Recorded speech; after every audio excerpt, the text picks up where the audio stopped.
All right, let's get into it.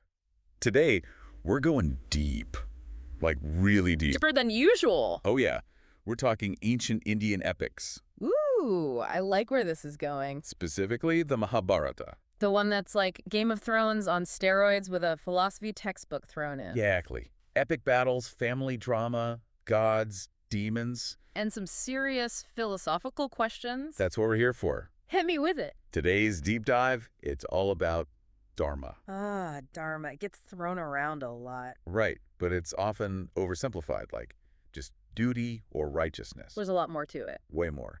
And the quote we're looking at, it doesn't mess around. Book 12, it basically says, never abandon Dharma, even if it means losing your life. Intense. Yeah, like seriously intense.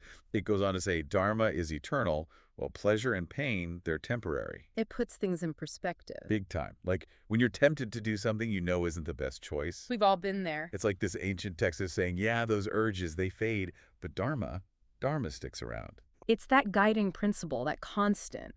The quote brings in the ideas of sukha and dukkha, pleasure and pain in Sanskrit. So good times and bad times. Exactly. Those come and go like waves. But Dharma is more like the ocean itself. I like that. So it's bigger than just like chasing good feelings or avoiding bad ones. Way bigger. It ties into this concept of jiva, which is like the eternal self, the soul. And the quote connects that eternal self to these, well, kind of temporary motivations. Like desire, fear, that kind of stuff. It's so true, though. Those emotions, Yeah. powerful in the moment, but then PFT. They fade. But Dharma, as this quote suggests, is that enduring compass. Okay, but how do we even know what our Dharma is? Mhm. Like in a real messy situation? Right. Isn't it natural to want to survive, even if it means like bending the rules a bit? Especially when it comes to survival. It's a pretty strong instinct. And the Mahārata acknowledges that tension, the tension between self-preservation and the absolute nature of Dharma. So even when facing death, sticking to Dharma is what, like the top priority? That's the message this quote seems to be conveying. Makes you think about all those stories in the Mahābhārata, the characters facing impossible decisions. Exactly. Those stories give us a way to see Dharma in action, or at least to grapple with it.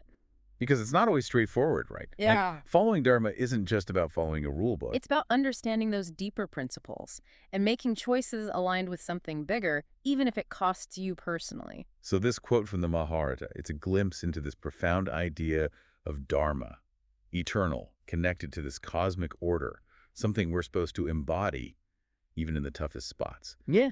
But how do we figure out our Dharma? In the real world, with all its complications. Right. Like, how do we use this ancient wisdom to deal with everyday choices? That's the real question, the one we all have to wrestle with. And maybe the Mahārata, with all its stories and moral dilemmas, maybe it can offer us some clues. As you continue to ponder that question. Food for thought, right. Definitely. Well, that about wraps up our deep dive for today. Until next time. Keep thinking, keep exploring. Keep diving deep.